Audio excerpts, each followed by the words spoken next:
గ్రామ పంచాయతీని నాశనం పట్టించారని, మున్సిపాలిటీలను మురికి కూపంగా పట్టించారని కాంగ్రెస్ పాలనపై బీఆర్ఎస్ అధినేత కేసీఆర్ మండిపడ్డారు.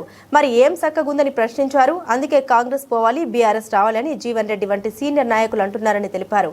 వాళ్ళ నోటి నుండి వట్టిగానే ఆ మాట వస్తదా, బాధ్యత లేకుండానే వస్తదా అని ప్రశ్నించారు. ఏం చూసినా చక్కగా లేకపోతే పొద్దున్న లేస్తే దోపిడీ తప్ప ఇంకోటి లేకపోతే ఎందుకు ఈ పరిస్థితి వస్తుందని అడిగారు.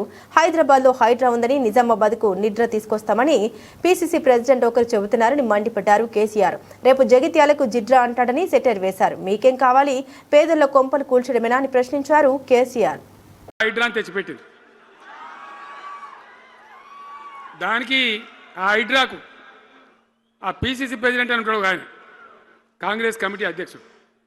ఆయన నిజామాబాద్లో పోయి చెప్తుండు, హైదరాబాద్లో హైడ్రా, నిజామాబాద్ కూడా తెత్తాం బిడ్డ, నిజామాబాద్లో నిడ్రా, రేపు జగిత్యాలలో కూడా జిడ్రా అంటాడు. ఇక అది ఏం కావాలి, మొత్తం పేదల కొంపలన్నీ కూల్చుడేనా? కేసీఆర్ రాజ్యానికి వచ్చినప్పుడు 3.5 లక్షల మందికి పేదలు ఎక్కడ ఉన్నారో అక్కడనే పట్టాలు ఇచ్చినాం. వాళ్ళని ఆగం చేయకుండా పాపం గరీబోళ్ళు 3.5 లక్షల కుటుంబాలకు హైదరాబాదు చుట్టుపక్కల వేరే పట్టణాల్లో కూడా పట్టాలు ఇచ్చిన వాళ్ళని బతకనిచ్చినాం. ఇలా ఏం కూలగొట్టుడు? అది పుస్తకాలు కూడా తీసుకుని పోరాటాలు చదువుకునేటి అంతే గిరితమా? నేను ఒక్కటే మాట మనం చేస్తా ఉన్నా, గ్యారంటీగా బీఆర్ఎస్ గవర్నమెంట్ వచ్చేది ఖాయం. మొట్టమొదటి రోజులనే ఈ హైడ్రా అంటోని ఎత్తి అవతల వరేస్తామని చెప్పి నేను మనం చేస్తా ఉన్నా. తీసేయన్నా దాన్ని, హైడ్రాని తీసేయనన్నా, పక్క మాటనా? మళ్ళా మొదలు పెట్టిరా, ఇక జరాగు 5 నిమిషాలు అది అయిపోతుంది. హైడ్రాని పీకేసి మొదటి సంతకంతోనే తీసి చెరువులో వాడేస్తాం దాన్ని. ఇప్పుడు మనం చేయలేం. 46,000 చెరువులు మంచిగా చేసినాం. ఏమన్నా గుడిసె కూడా కొలగొచ్చామా, ఇల్లు కూడా వచ్చామా? ఇదేమి ఇచ్చేంతరం నాకు అర్థం కాదు. మూసి అని దాని ఎంబడి వాడారు, దానికి ఆడ గరీబులు ఉంటారు పాపం.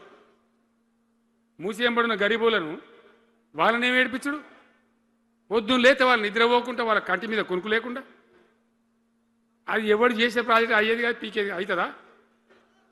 15,000 ఇల్లు కూడా కొడతారట. ధర్మమేనా అది? ఈ రకంగా ఇప్పుడు పనికి మాలిన హైడ్రా తెచ్చి మూసి అది చెయ్యాలి, మూసి మంచిగా చేయాల్సిందే బద్దనే వాడు అన్నాడు. అన్ని వేల ఇల్లు కూడా కొట్టడం ఎందుకు నాకు అర్థం కాదు. అలా ఏం లేదు, భూములు కబ్జా పెట్టే రియల్ ఎస్టేట్ దందా తప్ప దానిలో ఏం లేదు. మూసి ప్రజల కోసం కాదు, నగర ప్రజల కోసం కాదు, ఈజీగా చేయగలిగిన దాన్ని, మామూలుగా చేయగలిగిన దాన్ని నాశనం బట్టి దానికి కథం పడతా ఉన్నా. ఏది చూసినా కూడా ఒక రకమైన దోపిడీ, ఒక రకమైనటువంటి గుండాగిరి, అరాచక వ్యవస్థతో ముందుకోతున్నారు తప్ప ప్రజా సంక్షేమాన్ని కాంక్షించి ఒక్క స్కీమ్ కూడా రాలే.